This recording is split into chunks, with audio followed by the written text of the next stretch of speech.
Chapter 934 of One Piece is out, and this week's chapter was definitely something different than the last few we got. Since the prison scene is making up most of the chapter and is split into the beginning and the ending, let's talk about the other two locations we got first. Before we get into the kinky stuff though, let's start with a short look at Law, Usopp and Frankie, who have now taken refuge in the house of Tonoyasu, one of the ever-smiling inhabitants of Ebisu Town that was saved by Zoro. After making another dark joke about how starved he actually is, Tonoyasu explains to us that Zoro has once again run off to get his stolen sword back. And I think we can assume that he will end up anywhere but where he originally wanted to go to, and I really hope it will be somewhere unexpected. At the same moment, the others realize that Sanji has gone as well, and while some people may have doubted if Sanji would actually use his new powers to peep on the bathing house, that is exactly what he seems to be planning to do. What I found truly interesting here is that once again we didn't get a reunion of Zoro and Sanji. This time though, I think it might be possible for both of them to meet without any other Straw Hat present to intervene in a potential conflict between the two. Cause after all, Zoro was not a fan of Sanji's trip to Whole Cake Island. But I guess we will have to wait and see. Speaking of Sanji going to peep on the girls in the bathing house, in the next scene we see Robin, Nami and Shinobu in the Flower Capital's bathing house. And while the scene holds at least some interesting information, Oda clearly just wanted to go a little ecchi here. We see the three girls talking naked in one of the baths, and since the scene goes on for 4 full pages, I'm pretty certain Oda either did this to get all the critics back on his side, which I assume would work on most people, or he just really felt like drawing Nami and Robin naked again. Or maybe both, who knows.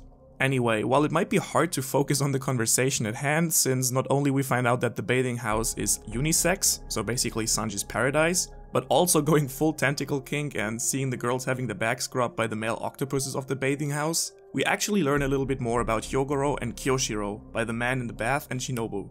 Even among the citizens of the capital, no one really seems to know what Kyoshiro wants and who he really is. Meanwhile, we learn that back in the day, the Yakuza used to be allies of the commoners, while still under the leadership of Hyogoro. He was the head of the underworld in Wano and had influence over all 6 regions. Shinobu tells Robin and Nami that with him on their side, it would be easy to get all the samurai on their side and form a proper army. After defying the shogun after Oden's death though, he was believed to be executed by Orochi. But of course, as we know, Hyogoro of the Flower is still very much alive, for the moment at least, and was just saved by Luffy once again. So now, refreshed from the bathing house, let's finally go to the Udon prison mines, where most of this chapter's action takes place. The first thing we get to see is Raizo stealing the keys from the guarding tower in the mines. In that instance, we also get another glimpse at the downside that Smile Fruits can have, since Raizo managed to overcome one of the guards who had a crab smile level fruit by his inability to move any other way than sideways. And at that point I really wonder how he leaves the tower, by the way. Does one of his colleagues have to turn him around every time he needs to change directions? How does he take the stairs, or is he just stuck in the tower facing one way all his life? Well, that's pretty dark. Well anyway, we also get to know another one of the headliners, a woman called Solitaire, which is yet another card game. She has a monkey smile fruit, which gives her a tail and 6 arms. Which absolutely makes no sense at all, but you know, whatever. Meanwhile, after Luffy's attack on the Vice Warden, a Scorpion Smile user who's called Daifugo, and yeah, that's another card game from Japan this time, we get a quick recap of the rules in Udon Prison. Rule number 1. For your first offense, you lose both arms. Rule number 2. For your second offense, you lose both legs. Rule number 3.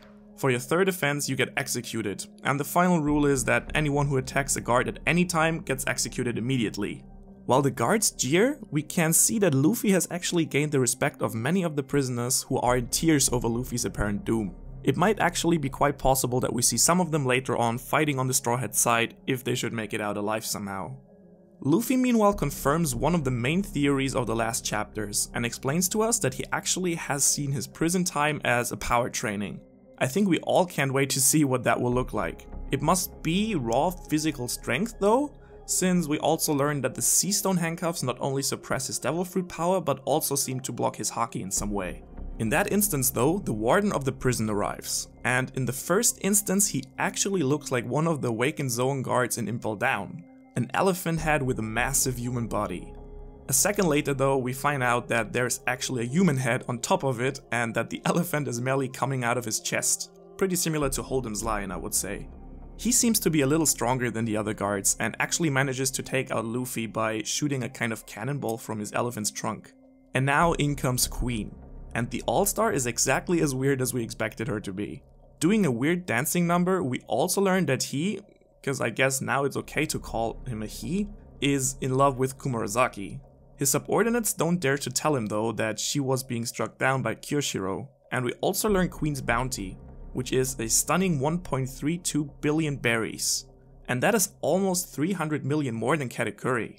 And now, even though I think we know that bounty isn't necessarily a measure for power, it is still pretty impressive, I would say.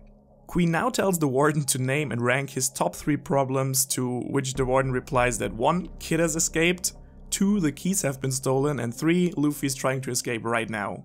And at every new problem we get a hilarious Usopp-like face reaction from Queen. Having Luffy and Hyogoro on the executioner's platform in front of him, he once again urges Luffy to join the Beast Pirates, something that apparently not only Kaido does. In fact, Hyogoro himself also was not executed as everyone seemed to believe, but was left alive after having impressed Kaido.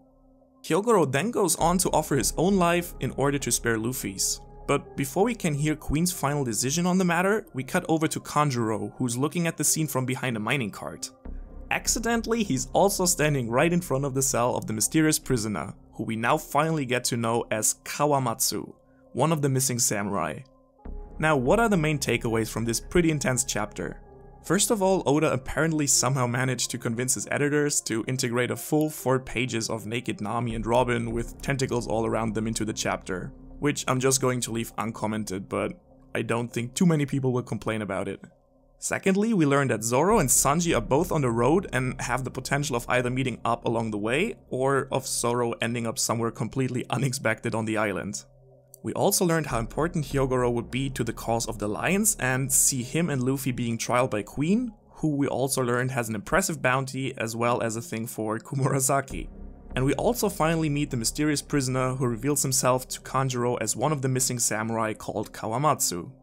Now, what the real question will be is how things will turn out in the Udon prison mines. We have Queen, who does not seem as determined as we expected to execute Luffy right away. With Raizo, who is in possession of the keys, we actually have help from inside the prison, and with Kawamatsu we also have another one of the samurai right there. And we also have Big Mom heading towards the prison, and who knows where Zoro might end up going in the end. All in all, I think this was a great chapter with a nice mix of bathhouse and action in the prison mines. I can't wait to see how things will turn out in the prison. Let me know your thoughts in the comments below. If you liked this video, don't forget to like, share and subscribe to be notified for any future content of mine. Thanks so much for listening, I hope to see you around next time, and until then, have a great week.